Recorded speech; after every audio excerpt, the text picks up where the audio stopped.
awareness is connection. So our equal proportion of awareness is our equal proportion of connection, whether it be for religion, when people say your equal proportion of meditation on the word is your equal proportion of bringing Jesus Christ on the scene. And Wow. has to do with awareness connection. So, What's going on, Nico?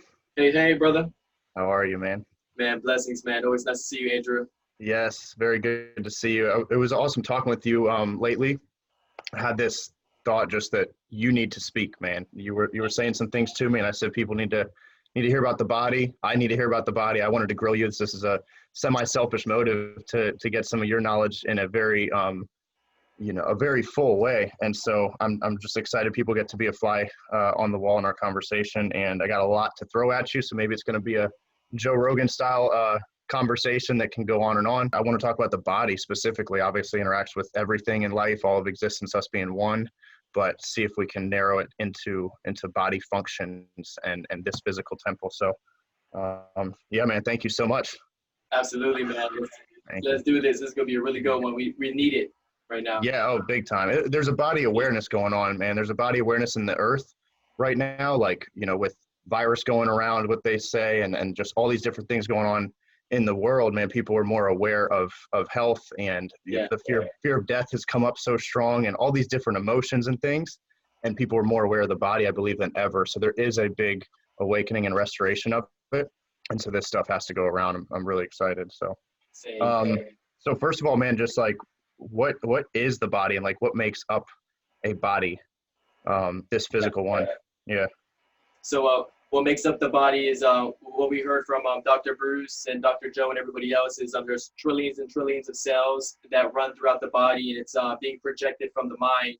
And the body, they liken allegorical to a tree, where your subconscious mind is in every cell, and every cell has an immune system in the brain, and it projects what we have in the mind that was created in the image and the likeness of the intention for the purpose plan. So they liken it to a tree bearing fruit according to the seed, and the seed would be thought. In the Bible, they call word, logos, thought and idea, made flesh. And made flesh is the body being projected from the seeds that we pre-incarnated into, pre-incarnated, planned into be incarnated. Wow.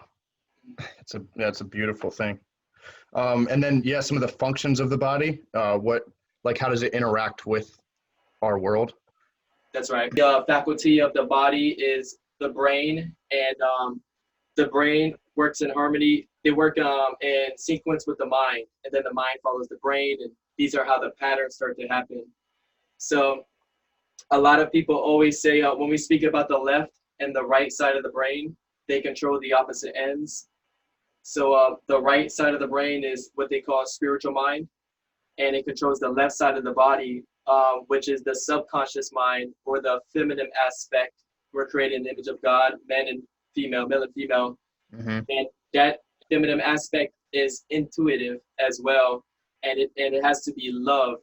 When it says husbands love the wife as Christ loved the church, because these programs have been ignored for so long that these patterns create disease, which are illusions, and death, depletion. And the left side is the logical side, the man. That's why the wife is the manifestor. It's a 10,000 or whatever it is more times powerful than the husband, because they say if you give a wife a house, she makes a home. You give her you give her groceries, she makes a dinner. It's the incubator.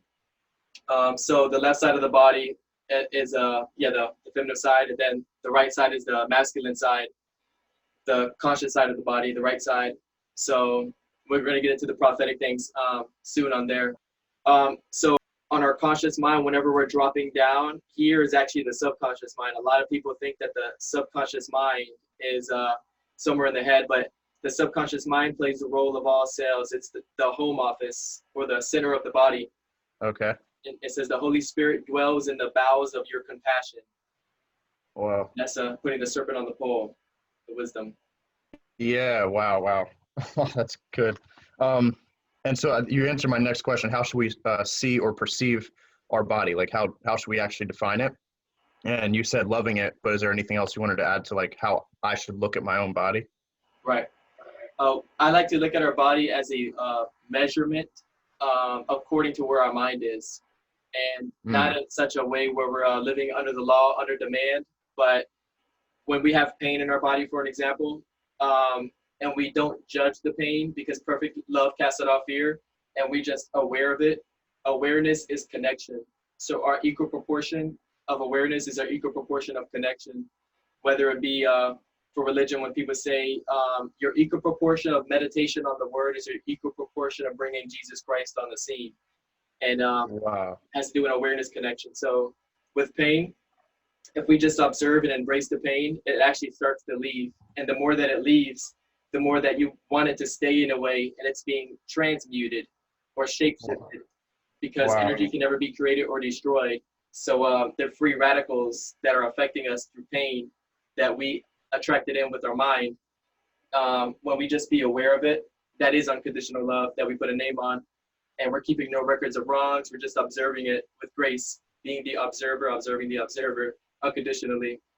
And the pain starts to get electrons because where attention goes, energy follows, and that energy carries electrons. And the electrons adds on to the free radical, and it becomes a cell in our body until it becomes mature antioxidant. Wow. All right, so I might be getting ahead of us on this, but how do we then perceive pain without, some people like they focus too much on that pain and it's like it takes up their whole world. So I'm always hurting, and they start like reinforcing the pain. How do you observe it, not reinforce it? Understanding that pain is information, and same with the ambient energy and everything around us. Everything is information. It is when we see it, even through like thermal vision, light, photons, they carry information. There are like messages in there, and if we understand what's going on through, like when people get words of knowledge, everyone gets downloads every day. We're receiving a bunch of information throughout our body as like filters. So everything is significant to where it is. Like in Isaiah in the Bible, it says that we carry heavy burdens on the shoulders, and it's starting to show us where everything's starting to get placed at. Okay. Yeah, we're going to talk about I'm going to ask you a lot about specific, body parts. It's going to be very granular.